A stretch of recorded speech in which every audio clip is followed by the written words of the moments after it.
recording. Boom. All right, we're officially recording this webinar, The Art of Enterprise Sales for Startups. This is going to be a really good one. I'm super excited about this. The crowd is totally international. You guys are awesome. It's cool to see you logging in from all around the world, especially representing Europe really well. So here's what we're going to do. I have about 40 minutes of content teaching some of the biggest mistakes in enterprise sales and how to avoid them, best practices. I'll share some heartbreaking stories from my own enterprise sales experience. And then we're going to go into Q&A, and we're going to go do a good, solid 30 minutes of Q&A, kind of answering all your questions about enterprise sales. I want to make sure that you guys have my email address. It's Steli, Steli at close.io. So if at any time you need to ask a question, you need an enterprise sales shrink, somebody to be your personal psychologist, your coach, shoot me an email. If you have a problem, if you want to send me a template, if you're in the middle of negotiations, anything that's super specialized where you need help and you don't know how to fix something or you need advice, shoot me an email. If I can help, it's my honor and pleasure. All right, so before I get started, I'll give you a little bit about my background. I'll make this super short and tight, and then we're going to jump right into the content of this. And as I said before, as you guys come up with questions, make sure to just put them in chat, and I'll either respond in real time, or we're going to kind of have a nice little backlog. So when we start Q&A, we can rock and roll right on and start answering questions, create a lot of value for you guys. All right, so my background, obviously, grew up in Germany, although I'm originally from Greece, so I'm as European as you can be. Dropped out of high school when I was 17, 18, start my first business, and have been running my own businesses ever since. I've done a few smaller companies back in Europe, all in the end consumer space, so no B2B, to be honest, and never really building any technology or product myself. But then 9 years ago, I sold everything I had. I bought a one-way ticket to San Francisco, and I did my first startup here in Silicon Valley, where I now live. I have two little baby boys, so I have my family here. That first startup actually went through a lot of twists and turns, and one of those twists and turns was going into enterprise sales, and I'll share some heartbreaking stories about that. But after accepting soul crushing defeat with that first business that I was running for 5 years here in Silicon Valley, I started a second company, which is what I'm running very successfully today. And to give you context on that business, let me tell you a few words about it. So that company started as a business called Elastic Sales. What we did with Elastic Sales was very simple. We offered B2B startups in Silicon Valley an outsourced sales team on demand, which meant that we developed sales models and we created predictable and scalable sales models and then scaled them for venture-backed B2B startups in the Valley. And we did that for over 200 venture-backed startups. During that time, we've amassed an insane amount of just know-how and experience when it comes to generating and developing sales models for startups.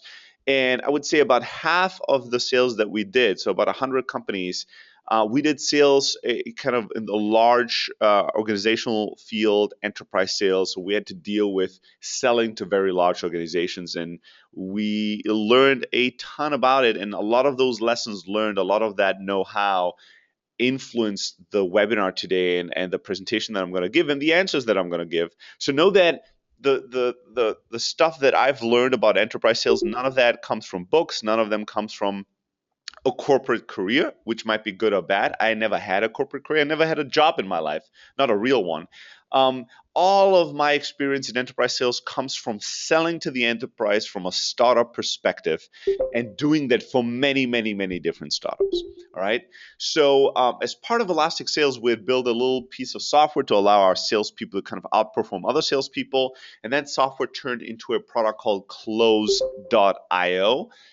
Close.io is an inside sales CRM, which means we're a CRM that's very much focused on companies that sell through the phone and email. And we've built the best inside sales CRM on the planet right now. We have the strongest email and phone integration there is. We have probably the most intuitive CRM interface. So it's very fast. It's very simple to learn. And we have a bunch of other things that are amazing about us. But most amazingly, we're being used by thousands of salespeople every day around the world. Many of them in Europe, by the way, and we are highly profitable, growing really really fast into double-digit numbers month to month. And with Close.io, our core audience of buyers are startups and technology companies that are doing B2B sales. And again, I would say about 50% of our customers are selling to the enterprise. So they're utilizing Closeout to sell to the enterprise. So we're just surrounded by people doing enterprise sales. We've done it ourselves. We're serving customers that are doing it every day. So that's how we've learned about it, and that's why we care about it. All right, that enough about the background. One last little plug for you guys. If you haven't done it yet, make sure to go to thestartupchat.com. It's a bi-weekly podcast, Tuesday and Fridays, each for 20 minutes. We release new episodes. It's myself and Heaton Shah. Heaton is the founder of Crazy Egg and Kissmetrics. Heaton is probably the smartest marketing brain in startups on the planet right now. So he's kind of the marketing guru. I'm considered being a sales guru, and the two of us talk about all kinds of weird, wacky stuff, but also highly technical stuff. If you like the content here and you want to like listen in on two very experienced CEOs talking about startups, tactics, strategies, struggles, tune in and make sure that you check it out. Alrighty, let's start with my first heartbreaking enterprise story that I want to share with you guys. So I mentioned that 9 years ago, I came to Silicon Valley and I wanted to start my first tech startup. And that company I felt would, change the world and change humanity as it is and would be my legacy and the reason why I exist. I felt very, very strongly about that company. And originally, so what we did, just to give you some context, is that we built an educational online platform that basically allowed anyone and everyone to create online classes, generate demand for those online classes, and then give them quite like this one, like virtually, but in real time. So it'd be like virtual classrooms where you could see the teacher, they could share a whiteboard or a spreadsheet or PowerPoint presentation, or whatever else. Do Q&A, interact with people, have quizzes and tests. And all of it would be recorded and stored so people could access through a library of all these classes. The idea was to build kind of a global scaled school that empowers everybody to teach everyone. We started in the end consumer world and went through a lot of twists and turns and trying to figure out how to grow this damn thing. And as we were like happily failing in the end consumer space, we got approached by Google, and specifically by a senior director at Google that was responsible for all of Google's internal education, especially engineering education. So she was responsible. She was an ex-Stanford professor, and she was now a senior director at Google, responsible for engineering education at Google. And she saw our platform and fell madly in love with it. So she approached us and said, I absolutely want to have this technology internally at Google and empower my engineering employees to teach and study from each other in this fashion. So when they first approached us, I was not that excited about it. Was a little hesitant, right? So I was like, enterprise sales. We were totally underfunded. To give you some more context, at that point, the entire company, the entire startup is two people, myself and one engineer. I'm paying everything out of my own pocket. So I'm paying the salary for the engineer, the service, everything that we all are marketing. All of it comes from my own pocket and my own savings. And I don't even have a visa at that point in the US. I'm still trying to find my apartment. Like, I'm a mess, right? Our startup is like super underfunded with zero experience in enterprise sales. Here we get approached by Google. On the one hand, I'm like, excuse me, I'm like, do we really want to do this? Is this going to be a distraction? Are we too small? Is the sales cycle going to be too long? But on the other hand, it's fucking Google, right? And the senior director there loves it, and it's such an appealing little offering that I'm like, okay, I'm gonna take a meeting and see what happens. And that's what I did. All right, so I take the meeting. And she tells me how awesome everything is and how much Google wants to use this product. And I start to sell myself on the idea to say, maybe what we'll do is we'll go kind of the open source route of offering a product for free to the end consumer space, and then we're going to be charging the enterprise, and maybe the enterprise is going to be the business model for this. So I decide to sell it to Google. And what we do with Google is we sell them on a pilot. They have to pay us, I think at that point it was like 5,000 a month for 3 months, run a pilot, and if that pilot worked out well, it would be a six-figure contract afterwards. And I take that little victory and I think, okay, if this is the new strategy of the business, let me go out there and try to meet with as many enterprise companies in Silicon Valley and see if I can successfully sell this to other companies as well.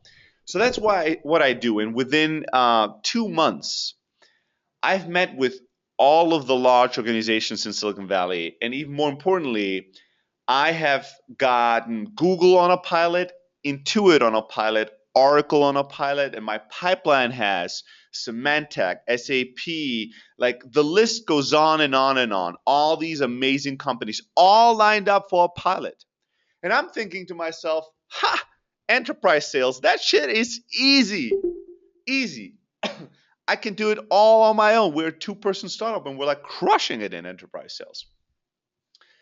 Well, 12 months later, Google didn't pan out, Intuit didn't pan out, Oracle didn't pan out. And we were at the brink of bankruptcy. And here's what had happened in those 12 months. I mean, we had no fucking clue about enterprise sales, so we made a lot of mistakes. I was good at selling, like I knew how to get them interested, but I was horrible at making sure that the sale was successful. So here's what happened in each of those cases.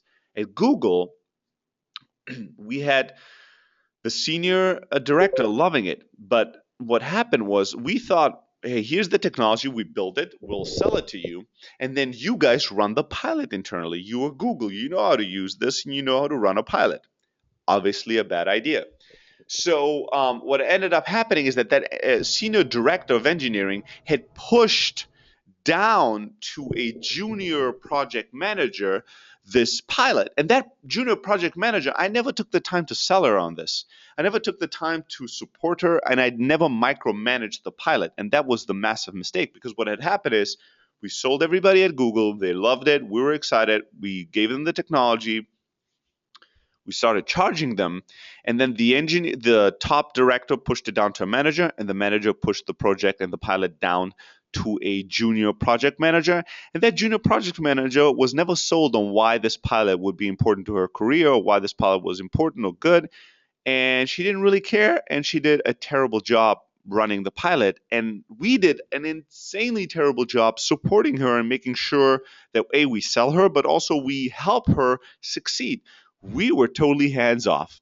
And what ended up happening is they ran a 3-month pilot where they did a terrible job sending just one stupid email to people, letting them know about it, sent on a Friday afternoon. Like, just everything about the pilot was a catastrophe. The communication internally, their goals, their KPIs. And after 3 months, they were like, oh, we're so excited about this, but it didn't work out, so we won't buy. And we were totally shocked by that, showing and displaying how clueless I was back then. Like, none of you guys would make this mistake, but we did. We thought we sold the pilot. Now they're going to run this pilot successfully internally, and then we're going to take it from there. No, when you sell a pilot to the enterprise, you need to make sure, you need to triple, not just double down, and make sure that that pilot is truly successful. We never did that. And we never took the time to sell everybody in that company. We only sold to the most senior person, and we thought, well, the senior director says this is good, all the other people will love it and will see that it's important. Wrong. So that's how the Google deal didn't work out. The Intuit deal, I'm not going to go into too much detail there. Some internal politics, some bullshit that made that not work out. And the Oracle deal was the most painful one, because the Oracle deal was the biggest in terms of dollar value. The Oracle deal was also the one that took the longest to even start the pilot. I had to sell a manager, a director, a senior director, all the way up to a senior vice president at Oracle, the person that was in the running to be the next CEO at Oracle and was reporting directly to Larry Ellison. Right? I get everybody bought in on the pilot. We start the pilot. This would be a multi-million dollar deal. We bank all our resources. And again, reminding you, this is with two people. So we're working on this fucking deal for months and months and months, and we're just two people. And then at some point, we're just a few weeks away from closing the deal, and all my emails start to bounce. And what happened was that the entire org structure that I was selling into left Oracle. Yep, you heard it right. Everybody, the senior vice president left Oracle to become CEO at another tech company. And with him, he took the director that I knew, the manager I knew, everybody I knew left with a senior vice president into the new company. All of a sudden, I knew nobody anymore at Oracle. All my emails bounced. And it's it's safe to say that at Oracle, my fucking pilot was not a priority anymore. So that was a soul crushing defeat.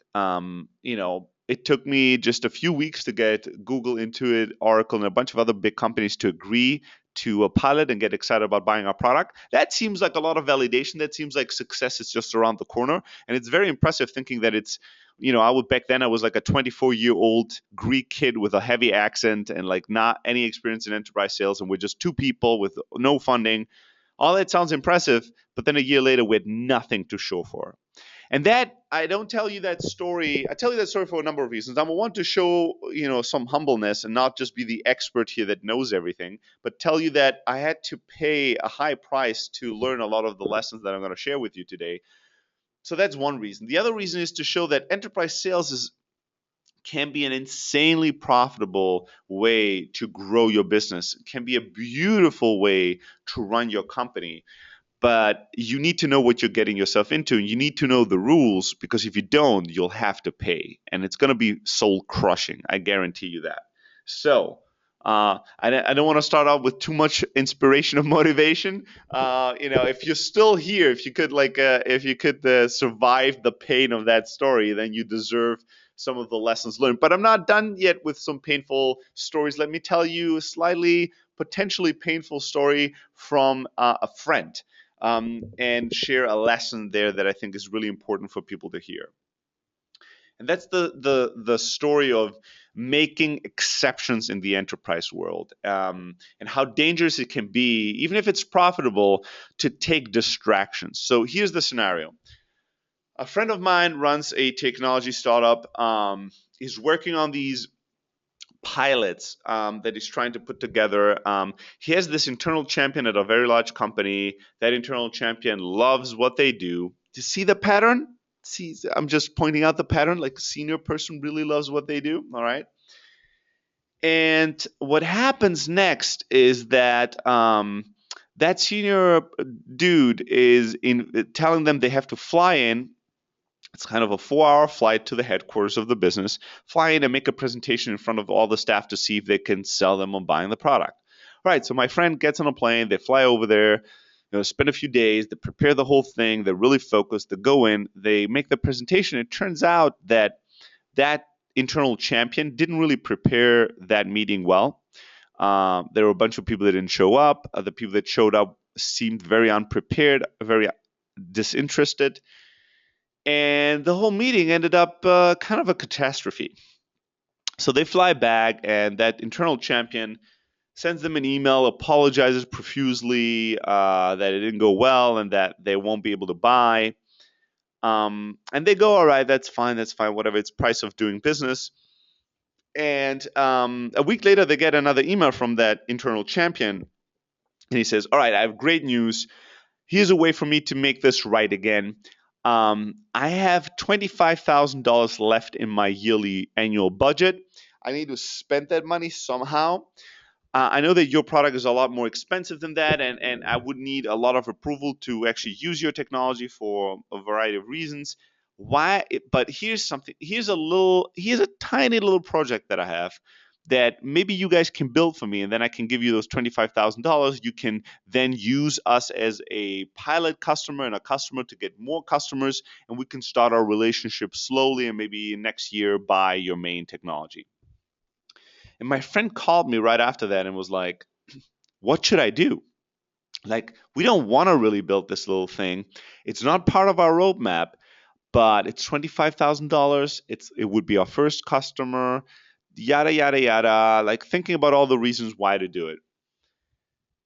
And here is the questions that I asked my friend. And number one is, are you sure you never want to build these features or this product? Is this really not part of the roadmap?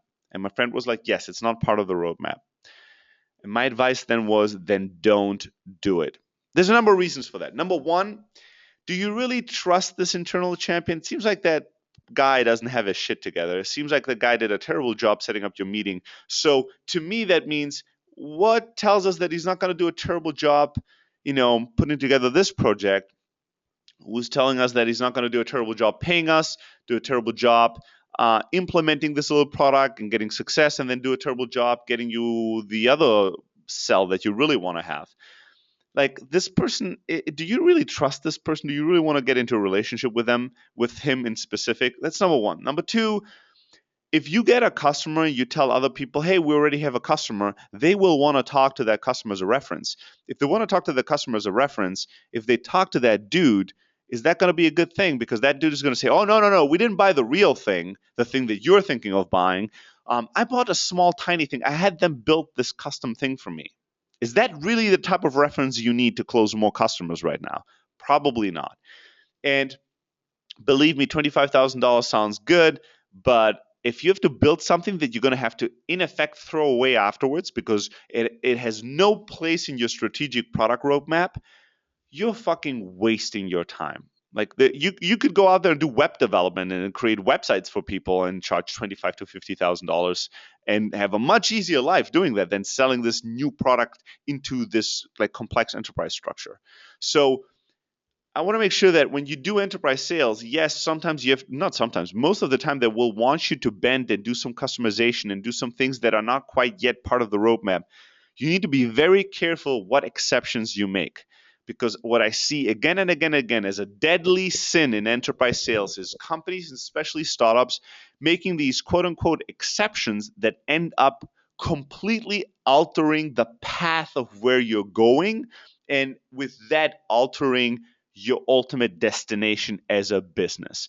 And a lot of times, not a good destination. So when you make exceptions, make sure that there are exceptions that make sense. Oh, yeah, this is doing something today versus in 3 months, but still something that's on our roadmap. Yes, this is something where we're selling into the enterprise, and it's something that will be a good reference to us. Yes, this makes sense because we know how to do this well and fast. Like, it just needs to make sense on all levels. Don't take just a little bit of money to do something you really don't want to do because you feel like this might be a hack to get your first customer. That's a very, very dangerous thing in the enterprise. All right, this is enough horror stories or warning stories from my side. Now we're going to go into more tactical stuff. As I said before, guys, make sure to put in chat all your questions so that when we get to the Q&A section, we can rock and roll and I can bang out as much valuable answers as I can per minute. All right, so a few thoughts on enterprise sales. First, first is, do you really need to do enterprise sales right the fuck now? Right? So I understand that some technologies, some products, especially the people on this webinar, you need to and want to sell to the enterprise or to large organizations, right? That makes perfect sense. But my question to you is, do you need to start there? Too many startups want to start where their end game is. They have this big vision of where they want to be, and they want to get to that in one giant leap. The reality is that most successful startups make a million tiny steps until they arrive at finally the overall vision and the final destination where they wanted to be 4 years ago when they started. It's not typically like in one big step execution. That's usually not how it works out. So, and the reason for that is that momentum is so fucking important. Momentum is important because it influences everything. It will influence your own internal morale, team morale. It will influence your ability to recruit top talent. It will influence you getting investors. It will influence you getting press. All good things that need to happen to you as a startup will happen because you have momentum. If you lack momentum, this is going to be a very, very hard battle to fight. And the problem with enterprise sales is that it takes very, very long. So if you start in enterprise sales and your sales cycles are 3 years, that means for 3 years you have zero things to show for. Yes, you can say we have lots of new meetings, we have things in the pipeline, we have quote unquote excitement in the market, but you don't have any real traction. So there's always going to be doubt. And the longer it takes for you to close deals, the more doubt there's going to be. And doubt is a killer for startups. So my question to you is it possible to start smaller and move up market? Can you start selling to slightly smaller organizations that you like to? Can you make them successful today? And then as you create more and more of these success studies, even if it's in the smaller enterprise or SMB world, you're gradually, as your resources grow, your revenues grow, your team grow, your brand grows, your technology grows, you're able to service growing and bigger customers. A lot of times I see companies succeed with that strategy a lot better than when they want to do, like, we are two people and we have zero funding and tomorrow we're going to sell to IBM a $10 million contract. That typically is too big of a step to take. So that's just something to throw out there. In some cases, for some of you, you can't. You need the only customer that can benefit from what you do is very, very, very large organizations.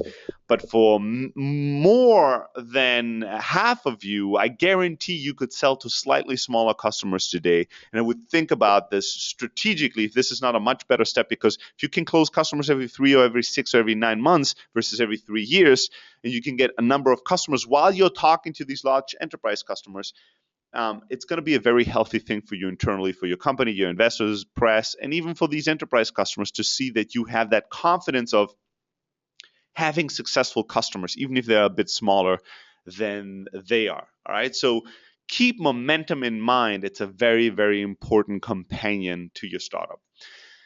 The other thing, let's talk briefly about pricing. Charge a ton of money, and no exceptions to this, please. Here's a mistake that I see, a vital mistake that I see a lot of startups make is you think, oh, people come to me all the time. Hey, Stelly, we finally have our first customer. And I go, awesome. How much are they paying you? And the answer is, well, they're not yet technically paying with money. And I'm like, oh, then you don't have a customer yet. Oh, then they are a prospect. Oh, they're a pilot. They're a user, but they're not a customer. A customer implies that there's money that's being exchanged. If you take money away, there's no such thing as somebody being a customer. It's a very important distinction. Don't make that mistake in the enterprise world. The way that you need to think about pricing is that pricing is not just a function of your costs of goods plus some margin on top of it. Pricing is a lot more than that. Pricing is branding. Pricing is positioning in the market. Pricing is not just what did it cost us to do this, to offer this service or product, and what kind of a margin do we need. So, especially in the enterprise world, the cheaper you are, the less perceived the value that you're creating. And if you offer something to the enterprise, it should create a ton of value. That's why you should charge a ton of money. Like, if you're selling to the enterprise and all the value you create is a few $100s a month, like, you're dead. You're dead in the water. You need to be creating hundreds of thousands, if not millions and millions in value.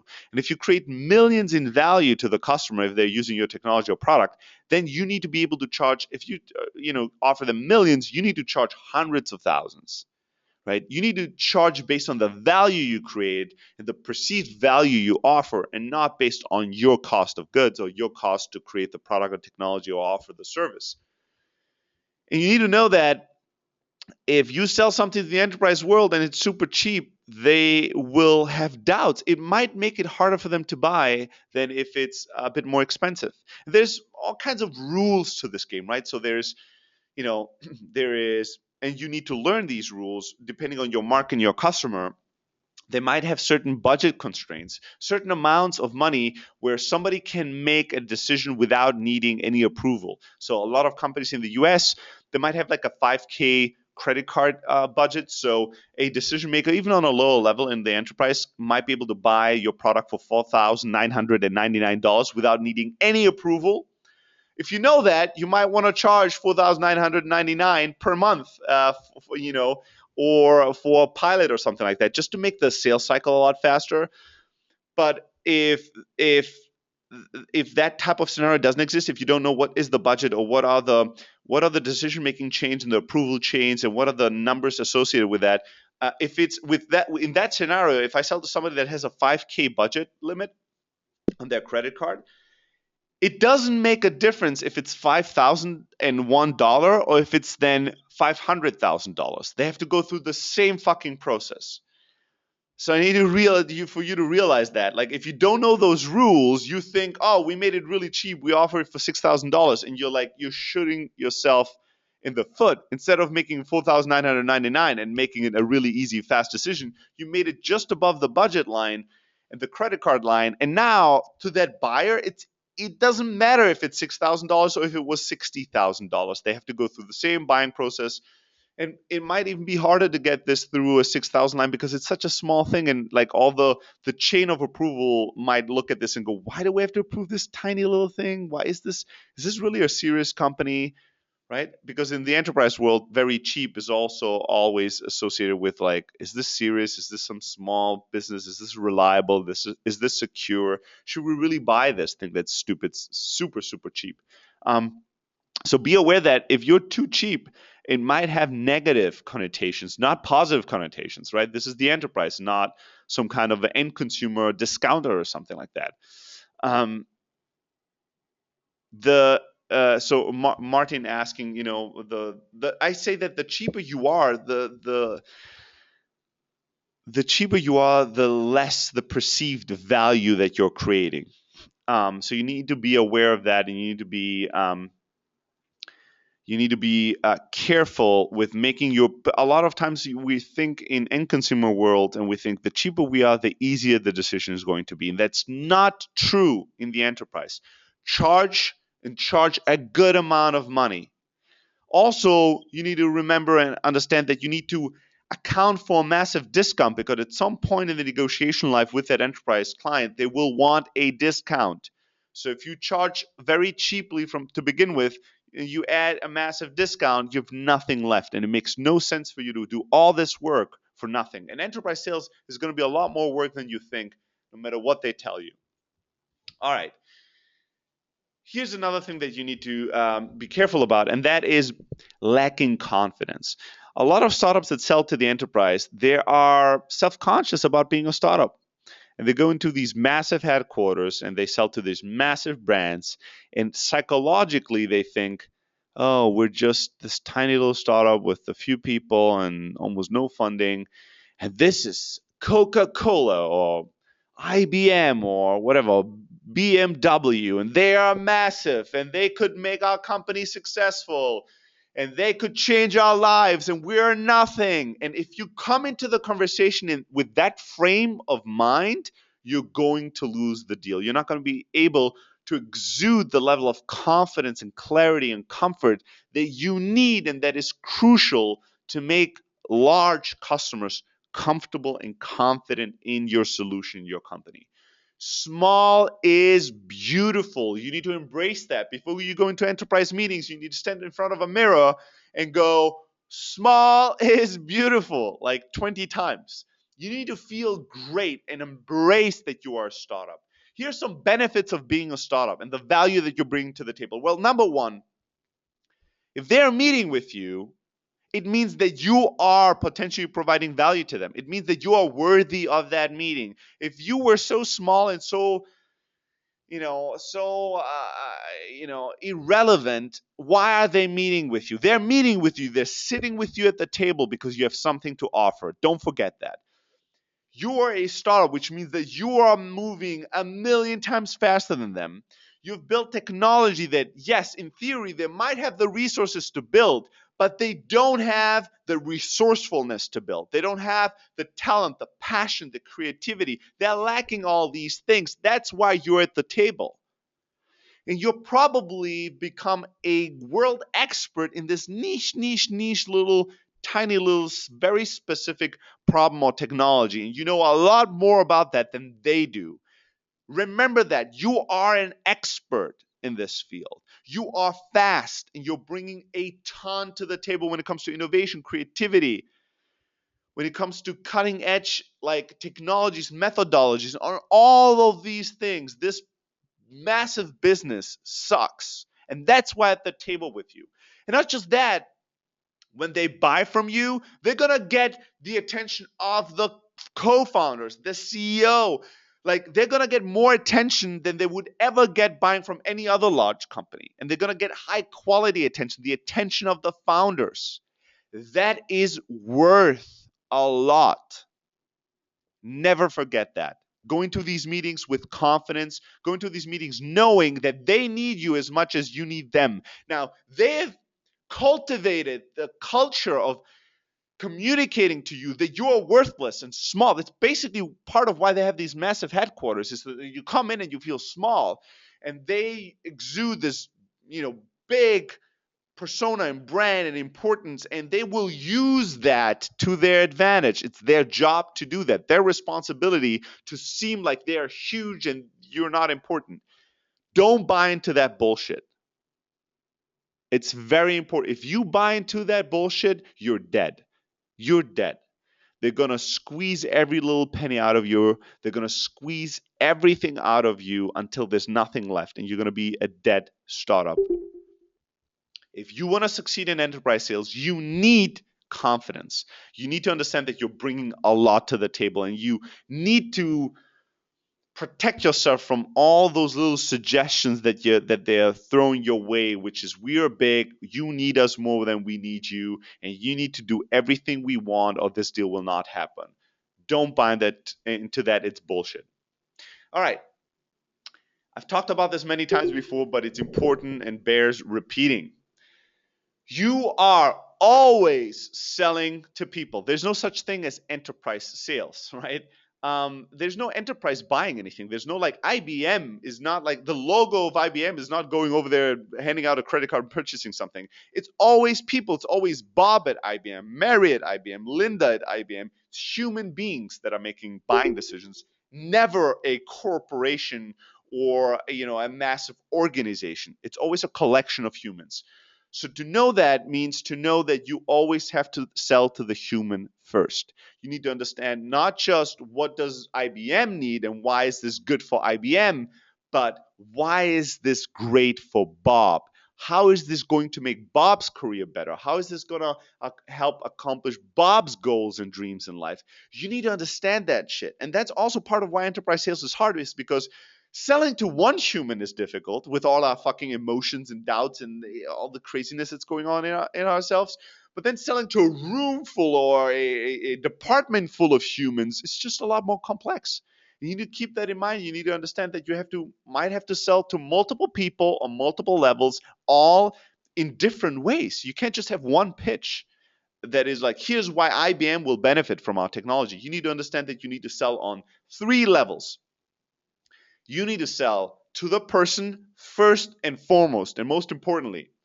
Then you need to sell to their team or department, their group, their tribe within the organization.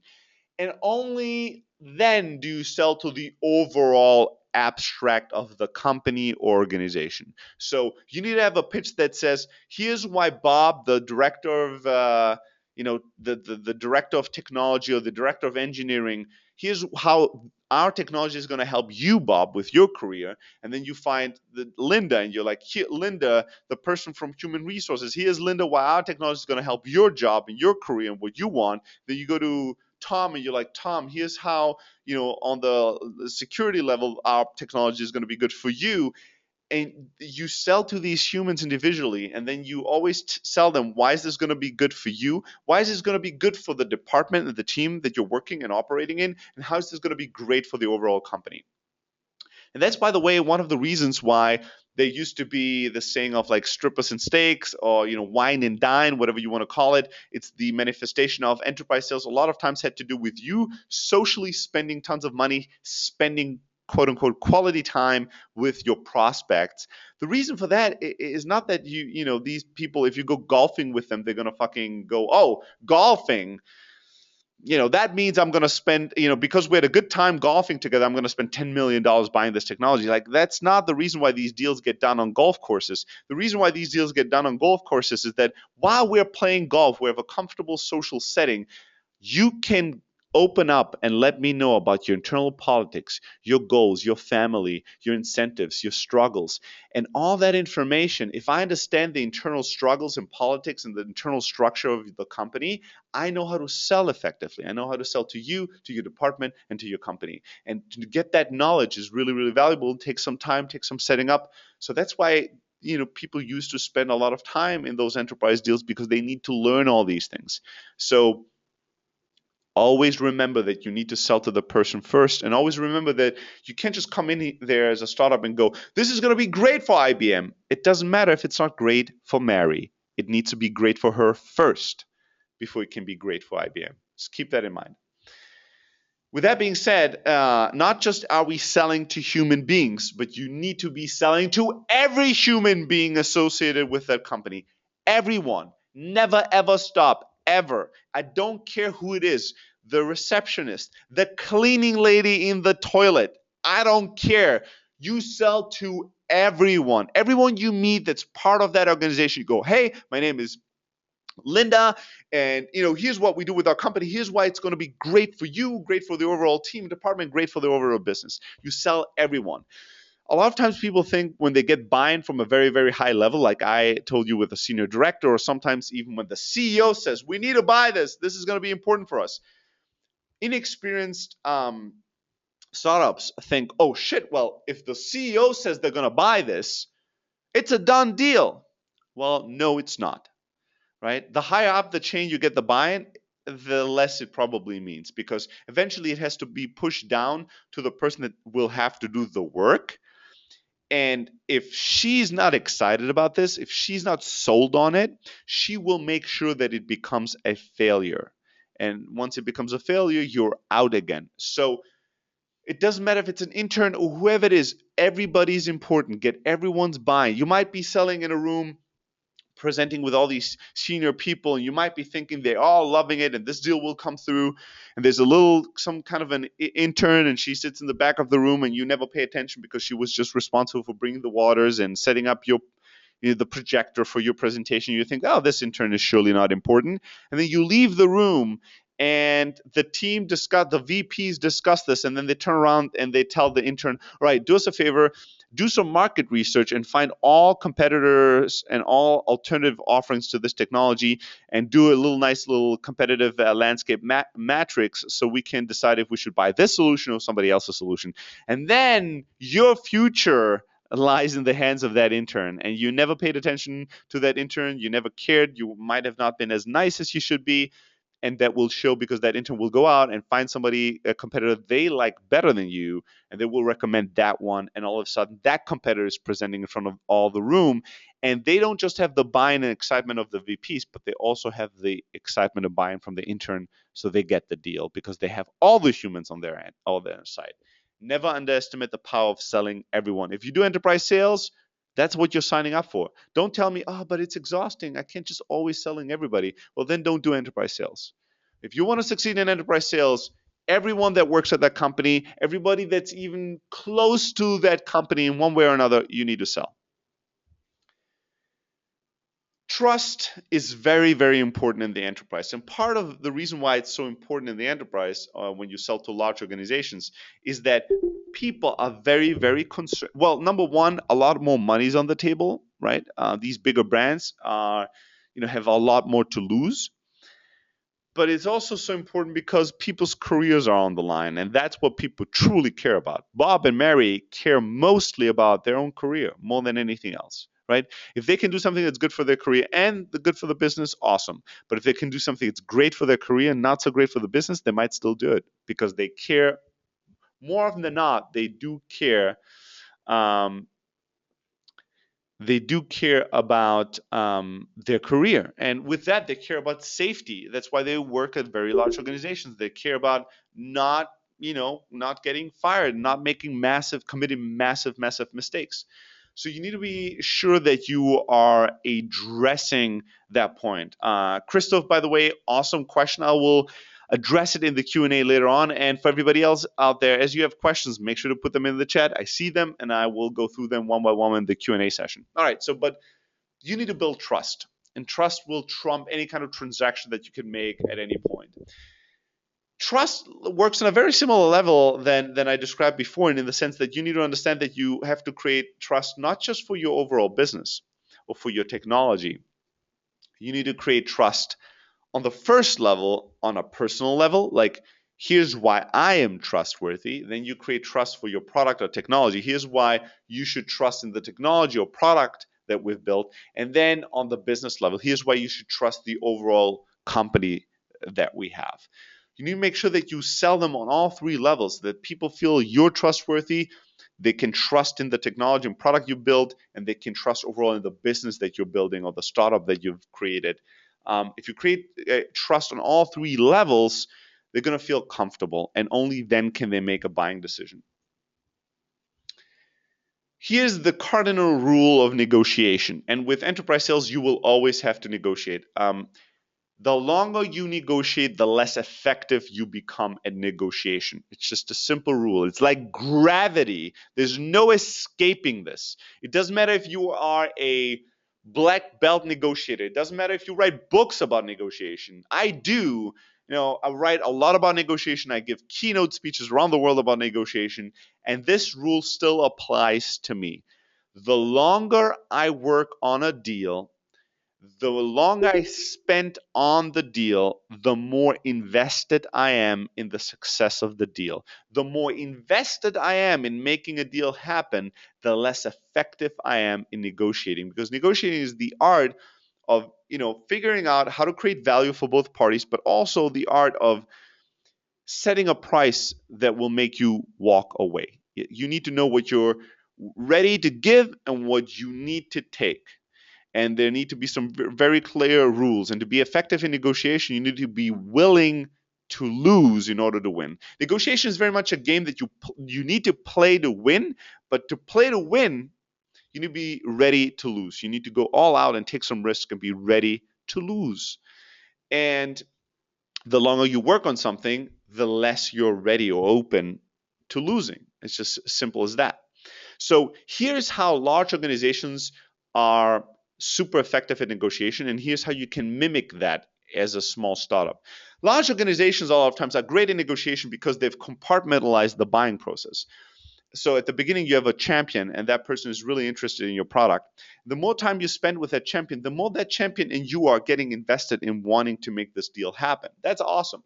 The problem is that after a few months of you working with that person, maybe running a pilot, that person is now pushing off the buying decision to another department, let's say legal.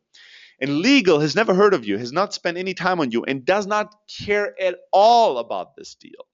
You've now spent 3 months, you've poured in your blood, your sweat, your tears, your money, your resources, and now you're talking to somebody you've never talked to before, and that person doesn't care. And that person will squeeze as much as they can out of you. And you know what? At that point, you've invested so much that you're going to go, all right, I'll give them this one little more thing. Okay, I'll say yes to this one little clause. Okay, we'll make this one little exception because you really want this deal to happen. And then once they push through the legal department, they're now going to push you through procurement. And procurement, again, you start fresh with another person that doesn't know you. Now you've made all these commitments, all these compromises, and now you even more need this deal to happen. And you have somebody else, again, that does not care about you. And because they hand you from person to person to person, from department to department, they squeeze more and more and more out of you. Usually at the beginning of the relationship with an enterprise client, they just go, oh, everything is great, we love everything, we need no changes. And at the end of the deal, it's like, we need you to change everything. We need you to regroup your product roadmap. We need you to change all your contracts. We need to change your pricing. We need to change the people that work at your company, and we need to change your logo and name. Like, It's so funny. Like it always starts with like, oh, we love it so much. I hear this all the time where people tell me this deal is going to happen still, and they tell us they are happy with everything. They need no changes, even if they're an enterprise client. And I always go, uh-huh, let's see about that. And then 3 6 months down the line, I check in and I go, how is this deal that would go through without any changes going? And they're like, all these surprises are coming up and all these last minute things. Yeah, it's always how it goes. So here's a hack for you guys on how to mimic this.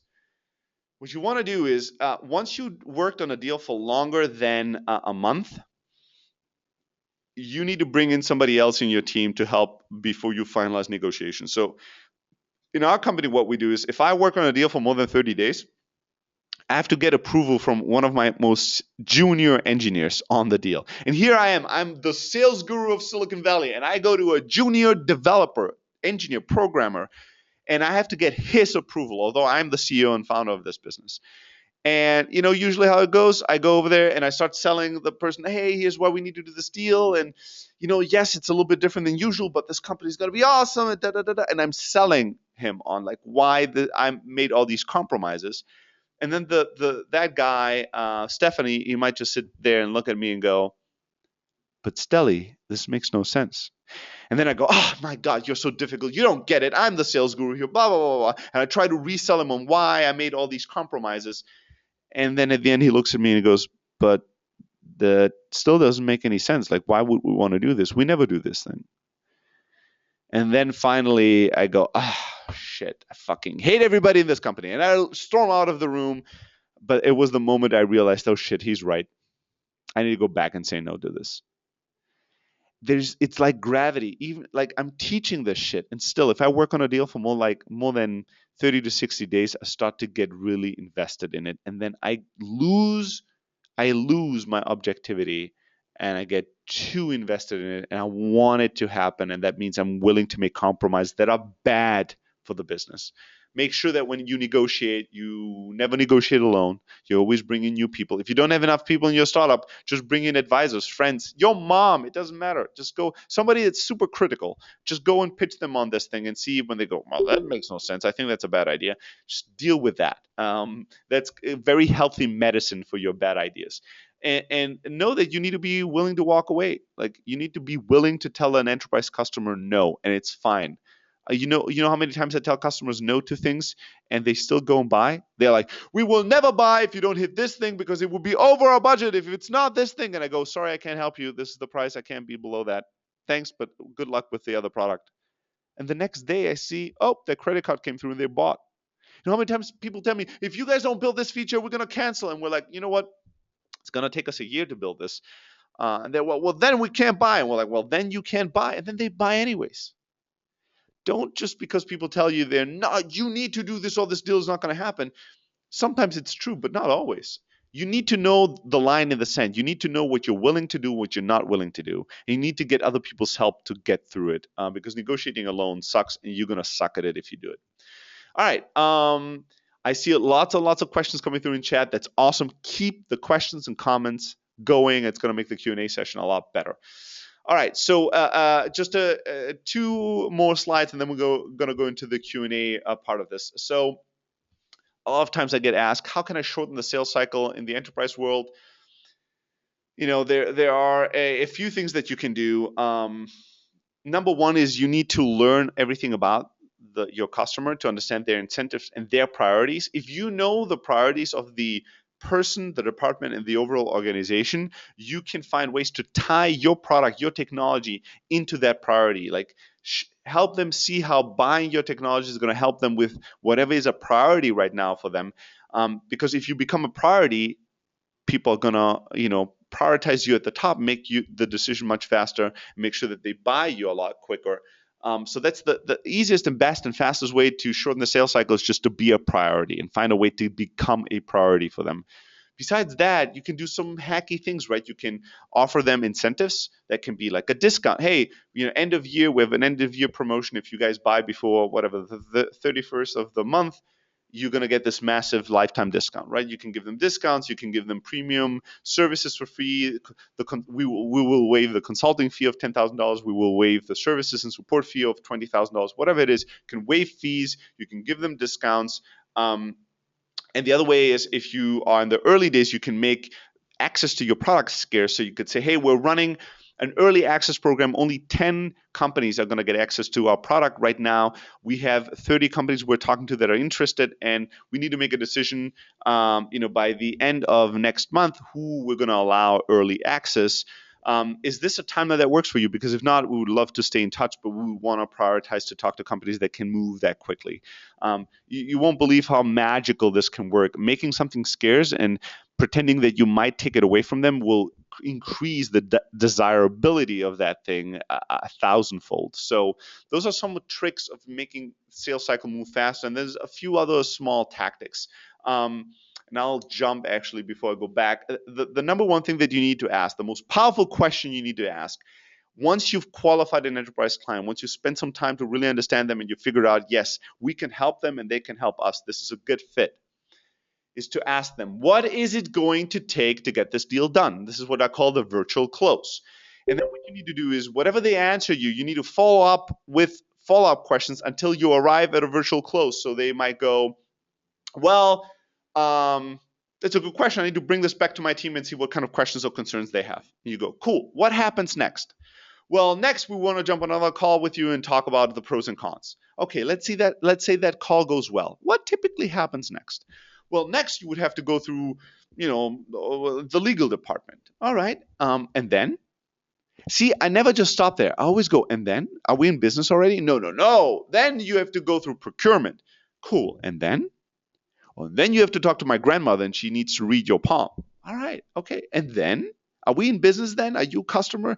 Well, yeah, then we would buy. Okay, now I have a roadmap. I know all the steps it's going to take to close this deal. I might know red flags. I might know timelines. Now I have a roadmap and I can plan accordingly. Most companies never do this. They just think one step ahead. Oh, what's the next step? Oh, the next step is talking to my team and jumping on a phone call. All right, let's schedule that. Then you schedule that. Oh, cool. What's the next step? Well, the next step is let us connect you with legal. Okay, and you're always just thinking one step ahead, and you never know how many steps is it going to take. How long will this process take? And when you don't know what the process is, you can't manage it, and you surely can't shorten it. So, one other trick once you go through that process is you might figure out that you can parallelize the process. So, hey, if I know that I have to talk to you, the marketing department, but then also legal and procurement, what you can say is you can tell them, hey, can you put me in touch with legal and procurement right now so I can talk to them as we are progressing with a pilot? Because I want to make sure that if the pilot goes through successfully and we're ready to rock and roll, we won't be slowed down by legal or procurement and have to wait another 3, 4, 5 months to be able to start working together. And we're willing to make that investment and start the conversations with legal and procurement early. Even if the pilot doesn't become a success, then it's just our loss. So you can start parallelizing the process and talking to these different departments from day one versus waiting for 3 months to working with your champion in their department to then hear about this legal and procurement department and go through it sequentially, which usually takes a lot more time. The other thing is, a little legal hack that I want to give you to shorten the sales cycle is to ask them if they've bought something similar before, and if you can have the contracts that they used for purchasing that product that were approved by legal. Because that way, what you can do is, instead of writing your own contracts, sending them to their legal department will look at every word and try to eliminate risk, all risk to all humanity that they could ever dream of, they'll eliminate. So it might take them a huge amount of time going through your new contract, especially if it's the type of contract or written in a language that they don't like or use or are familiar with. They're going to take it apart, and it's going to be a really painful process of back and forth between your lawyers and their lawyers. So instead of doing that, what you want to do is, why not just take something that was pre-approved, that was for something similar to your product or to your pilot or whatever it is you're selling, and then you take that pre-approved thing and you just cut out the terms and you change them, right? So you just change pricing, timelines, these types of things. Maybe you want to edit it, show it to your legal department, but what you're doing is you're sending them then a contract that legal in their company has already pre-approved in the past. So they're going to go through it much faster, they're going to like it much better, and you're going to have a lot less back and forth, which means you're going to dramatically cut down on the legal slowdown that usually occurs during enterprise sales. That's just a little hack for you guys to be familiar with. And that comes to this last tactic before we go into Q&A, which is to recall reference experiences. So what I did is I asked, hey, have you bought something similar in the past? So what you do is you want to ask your enterprise client if they've ever purchased something that was somewhat similar to you, even if the similarity is just that it was a technology company or a SaaS product or a robotics arm or whatever it is that you do, something somewhat similar, not the same, similar.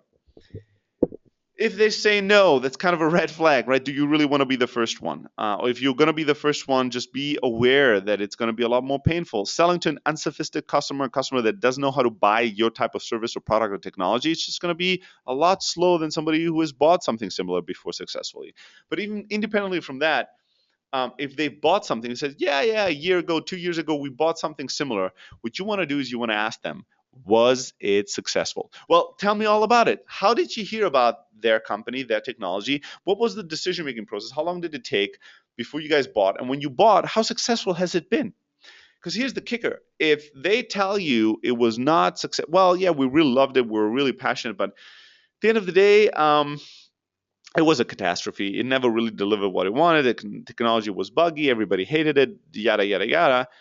Now you know that they have a reference experience that is bad. You need to be aware of that because now you want to disassociate yourself as much as possible and go as far away from that as possible because you know that once that internal champion brings your product or technology to other people in the company, somebody will go, didn't we buy something similar 2 years ago and it was a catastrophe? Didn't we back then say that it would be great and it would have all these benefits that sounded similar to what you're telling me right now and then it was a catastrophe? And it only takes one person with that kind of critical, cynical mind frame to kill your deal. You need to know if they had failures in the past for something similar so you know how to disassociate yourself, how to make yourself stand out in every pitch, in every room, with every person. You're like, here's how we are and here's how this is different from this other thing that you've experienced in the past. And conversely, if they had a lot of success with the last thing that they bought, you need to know that as well and associate yourself as closely as possible with their technology or product and say, we're just like them, because that means we're also going to be successful for you. You need to know their past to know how to influence their future. It's a simple hack, simple tactic, but it can make all the difference in enterprise sales. All right, and with that, let's rock and roll on the Q&A side of things. So I'm gonna scroll through the chat and then go through your comments and your questions, and make sure to keep adding more questions as long as you have them in the chat window, and I'm gonna be answering them as good as I can. All right, so let me just go back, scroll back a little bit, and see. First question was from Christoph, and he was like, hey, if I sell to everybody, how can I make sure that people don't feel bypassed? Well, I'm not sure I fully understand the question, Christoph, because selling everybody doesn't mean that nobody's more important than somebody else. It doesn't mean that you're not prioritizing. It just means that you don't ignore anyone. And the best way for people to not feel bypassed is to not ignore them. Now, if you have an internal champion, you need to know that that's your most important person. But if that internal champion brings in a very senior, vice president, you need to make sure that you sell that vice president on another level. Not just, oh, the champion likes this, so I'm going to sell the VP of sales on this as well. No, you do your homework. You ask the VP of sales a bunch of questions. You make sure you sell the VP of sales on their level. And then when your internal champion brings in an intern in the room, you make sure you take some interest in them as well and figure out what they need to do and what their role is going to be in this project. And you make sure that you sell them on that as well. So the bypassing issue happens typically when you are more excited and more focused on the more senior people, even if somebody else is the ultimate decision maker. That makes the decision maker feel shitty. So I'm your champion. I brought you in, but now that the VP of sales is in the room, you totally ignore me and you totally couldn't care less about me. That makes people feel bypassed and feel shitty. And then you don't email me anymore. Now you all of a sudden start emailing only the VP, and you don't even CC me on these emails. That will create kind of a bad taste in people's mouth. But if you know how to prioritize and you realize who is the most important person in my relationship, the person I'm going to be working closest with to make this deal happen, but then who are all the other humans that are part of this deal, and how can I make sure that I give all of them the proper attention, not the same amount, but the proper attention. That's going to make you shine at the end of the day. Um, so Christoph is I think following up with some more comments on this. So right now we are talking to tech scouts, but I have an intro to a senior person from someone outside of the organization and could push things further along. But the tech scout might feel bypassed if I do. All right, so that's a good question. That's like, hey, I have this internal contact, but now I got this other connection that might be a lot more fruitful. How do I navigate this without while making sure that nobody feels bypassed? Well, you keep people in the loop. So what I would do is I would jump on a call with a tech scout and I would say, hey, I want to see how things move along. I just got introduced to Bob as well. Are you familiar with Bob? He's a senior person that does blah blah blah, whatever it is. And I'd love, I'm thinking of talking to Bob and having this and this conversation with him, and I just wanted to make sure I loop you in so you know kind of what's going on. That's totally fine, and that and it depends. Like the tech scout, is this something you have a relationship with or not? Is this something that just filled out a form and said, send me all the information about your product, because my job is to go and get all information from all companies about all products and put together a massive spreadsheet and then send it to our senior executives? That person you can totally bypass. Who gives a shit? Like that person has zero relationship with you. But it's different than if you reached out and you cold called and you talked to this tech scout and you build a relationship and they like you and they try to they're interested in what you're doing. That's a different type of relationship that needs different type of care. But usually I would just make sure that I keep people in the loop, and that I don't create multiple silo level of conversations.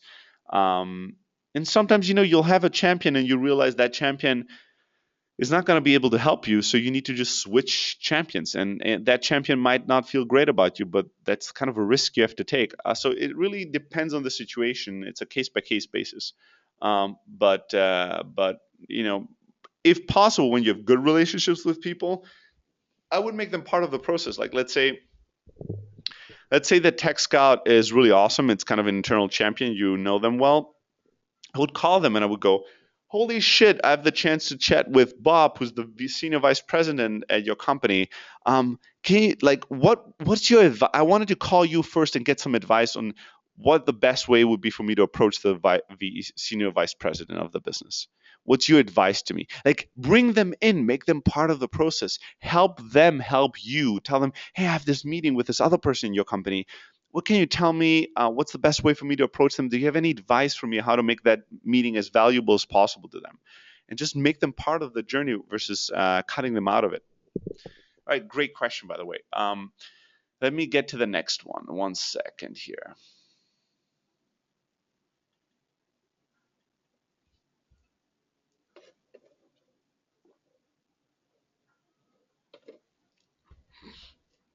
Okay, so Gary says, ask regarding cold calling. How do you create trust, sell to the right person on the phone with such limited time to get the meeting you need? It's tough. I mean, that's the reality of it. It's very, very hard. The way you do it typically on the cold call is less with the words you use, but more with the delivery of the words. It sounds stupid, and we all don't like that idea, but it's still reality that your tonality, your energy, the way you sound to people will influence the way they feel about anything you say. And the way you feel about what you say is all that matters. For them to be trusting you, or for them to be feeling comfortable and wanting to buy into whatever you're selling, or feeling that you're trustworthy. So, I think, I can share a script with you that we used in cold calling, but the way you need to think about a cold call is you need to think about the entire journey of the conversation. When they pick up the phone, the first question they have in their minds is, who is this and what is this about? especially when they don't realize the phone number and the voice. So the first thing that comes out of your mouth can't be a pitch about your business. You need to, and you can't be too fast. This is another mistake. 99% of cold calls are dead in the water at the hello level because people speak too fast, too soon. They go, "Hey, my name is Telly. I'm calling with cold call because what we're trying to do is da da da da da da da." And the person's like, What? Who are you? What is this about? What the fuck?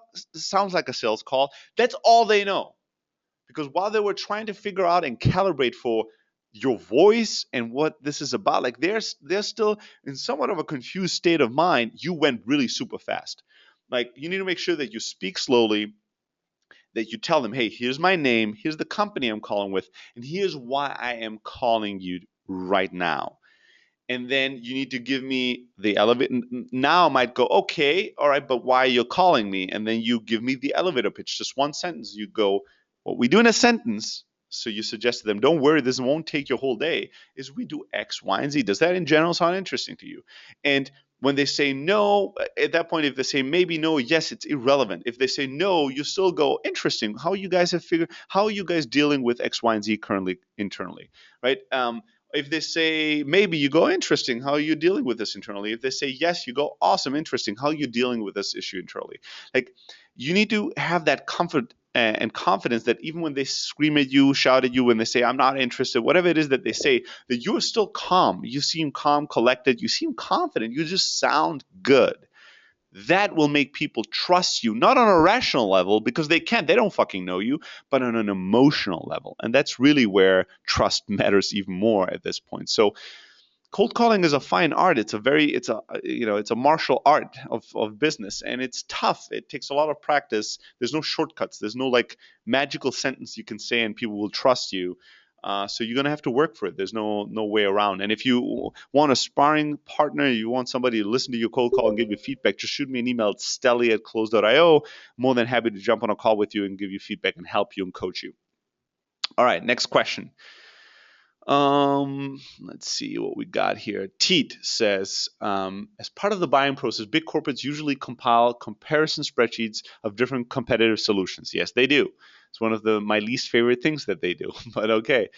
They compare solutions based on different criteria. How do you educate your customer to dictate the criteria? Any good tips? That's a beautiful question. Well, first of all, you want to ask them how they typically do it or how they are planning on doing it. That's why the question that I offered before, and that was, what will it take for you to become a customer? That's why that question is so important, because if you really follow up and follow through with that question, at some point they might tell you, "Well, and then we're going to do a competitive analysis of your market and see what all the solutions are." And then you go, "All right, tell me a little bit more about that. How do you typically do that? Can you show me the matrix, the kind of framework that you use, so I make sure that you get all the right information to make the best decision? I just want to make sure that whatever the criteria are that you're looking for, you're getting the right piece of information and you get it as quickly and as easily as possible." And then sometimes they will show you that spreadsheet, not with the competitors, but just the matrix of it, and sometimes they won't. Um, if they do, awesome. Now you know what they have in there, and then you can raise any quote unquote concerns, right? You can say, "Hey, this spreadsheet is awesome, one of the best I've ever seen. I'm curious, why did you leave out security out of it? Why is that not something you're comparing all solutions for?" Like, whatever it is that's important to you, right? Maybe it's security, maybe it's something else. Or if there's a criteria that you dislike specifically, "Hey, I'm curious. I've never seen somebody include this little criteria. Why is that important to you?" You ask these questions and you learn, and step by step, in tiny little steps, you see how much influence you can have over this. That's the way that I would approach it. A beautiful question. Thanks for that, Teet. All right, next question, comment. Sebastian says, let's say we had a platform which we want many small companies, restaurants and grocery stores, no chains, to spend small amounts of money, typically, let's say $10 a month. What are some of your ideas about how we could set up the sales process? My man, Sebastian, well, there are multiple problems with this. If you're selling to that type of small and local business, the problem is that it's usually very hard to reach them in a cost effective manner. It's hard to reach them just through the web. They're not searching for these solutions today. So, a lot of startups that I know in the Valley and around the world that sell successfully to like local businesses, they do have to do outbound sales. They do have to either call these businesses or even show up in person. And that is somewhat expensive. Even if you do it with very junior people, it's still somewhat expensive. So the most successful companies in that area do not sell something for 10 bucks a month because it's just not sustainable. So if you have to go out there and sell in person or over the phone, it might as well be 100 bucks or 200 bucks, because a restaurant that makes, a few, that then in some cases, if it's a restaurant that goes really well, they might make a few million in sales per year. If it's a restaurant that's not doing well, they're still going to do a few 100,000 in sales a year. They can afford 100 bucks. They might be a little scrungy and they might not want to spend any money, but if you're talking to them, you need to just sell them. Like, that's the hard part about this. But if you have to sell them anyways, doesn't matter if it's a 10 buck thing or a 100 buck thing, then it might as well be a 100 buck thing. It's just going to dramatically change the unit economics of your business. So I would be careful with super cheap on pricing. And I don't know of any other way to sell successfully to restaurants other than cold calling them and showing up in person. I don't know any company that successfully scaled selling to local businesses through, advertising, virality, or any other type of thing. So I think that's the approach that I would probably take. All right, so let's see what is the next question. Next question is, here, Martin. I overlooked that question. Sorry about that, Martin. So let's say the contract is approved, ready, but the internal credit is not requested yet due to lack of time. Follow up by phone. It still takes months until it's signed. How can I get the signature fast in a sympathetic way? Well, first of all, I just don't. I personally really like, my number one priority is not to be sympathetic or like. My number one priority is to be effective and to create value. So that being said, I don't fully understand the situation. It seems like people really want this. Your contract was approved, but they didn't get the budget approval yet. That's the way I would use the words I would use versus credit. The budget approval, and the budget approval takes a long time, and you're like following up, you're calling them, it's still not done, and you're like, how can I make this happen faster? Honestly, at this point, I'm not sure that you can, because this is at the very end of the buying cycle. The mistake I think that was made was at the beginning of the buy cycle, not asking the question on how budget approvals are being made and how quickly they're made and who is influencing them and what you can do to help in the process. Like, there's a lot. It seems like you don't really know what that process looks like, and you didn't know going into the deal. So now you're in this weird space where you're just waiting and you don't know what to do other than just checking in every once in a while, and you're like, I don't want to be annoying, but then again, I'm waiting, nothing happens. It sucks to be at that place, but I want you to understand that the root cause of being at that place was that you didn't do the proper amount of homework at the beginning of the deal, understanding all the steps it would take, all the things that would be involved with it, understanding what their budget and budget approval process is, who is involved with it, and understanding how to influence it. So now you're flying blind on this deal. I don't know. I don't know. I mean, one thing that I would do if I were you is I would call my contact and I would ask for help. I would just tell them straight up, hey, John, just wanted to quickly call you. I know that probably budget's not approved yet, so you don't have to tell me that it's not yet approved. Help me out here. I know that we really want to make this deal happen. I take personal responsibility for making sure that this deal happens. And help me out, educate me. What's the process like? How much longer do you think this takes? Is there anything I can do to help you or anyone else or the process move along? What should be my expectation? What is your expectation on me? Do you want me to just be quiet forever, be super passive? Do you appreciate me checking in every 2, 3 weeks, making sure this doesn't fall through the cracks? What's your expectation on what I should do to help you with this? And just ask them for help, ask them for insights, and learn, like, figure out more about the situation rather than trying to guess what the right thing to do is, because you're probably going to be wrong with that. Excellent question, though. Thank you so much for asking it. All righty. I think that we're through with all the questions. Almost right around time. We've got like 4 more minutes. And Gary, there you go, one more. Yeah, of course. Hey, we're gonna go. We're gonna do this. We're gonna do this. This is gonna be like the German part of my personality. This thing is till 7:30 a.m. Pacific time. We're 5 more minutes. We'll go 5 more minutes. All right. So validation, Gary. Thanks for the follow-up question. Validation. We are halfway through the development cycle of the product. Many of our prospects have said they would use our product once they see it and that it works. Difficult to get pilot customers to get perfect market fit. How to sell people on excited? How to sell people on excited, involved in the development cycle before the MVP is available? All right, that's a great question. So here's what you need to do, Gary. Number one, you need to understand that most buyers are very unsophisticated when it comes to product development. So, and let's say I'm one of them. So to me, as a layman, there's very little difference between a beautiful mock-up that I can click around and that visually is the UI for your product or technology, but where the backend it's not working yet. It's not a really functional product. It's just mock-ups, but it's visual and it feels real. That to 99% of your buyers will be enough to get that emotional, oh yeah, I like this. Oh yeah, this is cool. We would want this. So if you don't have that already, you want to create that. If you have it, you want to understand that that is as good to the real thing as there's almost no difference to the buyer. So you want to utilize that. You want to be able to show people how this will work and how this will look and feel and make it as realistic as possible. Even if it changes down the line, it doesn't matter, but you want to show them something that seems real. Even if they know intellectually that it's not, emotionally it will feel real and they will fall in love with it or not. If they fall in love with it and they're like, yes, this is cool. Oh, wow. Yeah, that's beautiful. That's really nice. Then what you do is you want to get a higher level commitment from them. So what I would do is I would do an early access program. I would tell them, hey, this will be available to an exclusive group of only 10 companies 6 months from now. We have 40 companies that are in the waiting to get one of those 10 spots, and we're trying to evaluate which companies are going to have the biggest success with it.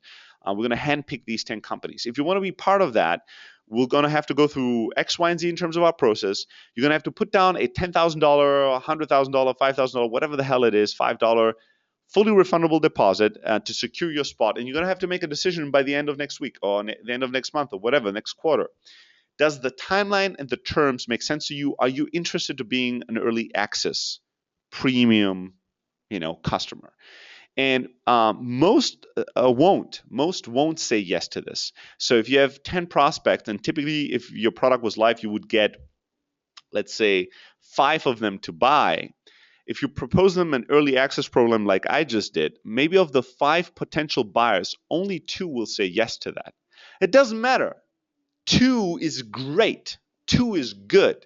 If 2 companies are willing to give you money and say, yes, I want to be an early access customer, that's a lot stronger validation than them saying, I'm interested, I really like what you're telling me, and whenever you have something that's ready, I want to take another look. So now if you pitch to 10 customers that are really excited and none of them want to put down money, that's a bad sign, right? That's a bad sign. So you want to figure out what would it take for me to get somebody's money to be an early access customer. That's the way that I would approach this. And with that being said, ladies and gentlemen, we're right at the time of the webinar. Thank you so much for the awesome questions, the interactions, for staying with me over such an intense webinar. Again, make sure to shoot me an email if you have any questions that I wasn't able to answer. Just shoot me an email at stelly@close.io. Make sure to go to close.io/free sales course and sign up for our email course. A lot of the lessons that I taught today are going to come into your inbox, and a lot more stuff that we didn't get to cover today. And wish you a beautiful rest of your day, evening, and I hope that you're crushing it today. Take care, guys. Bye-bye.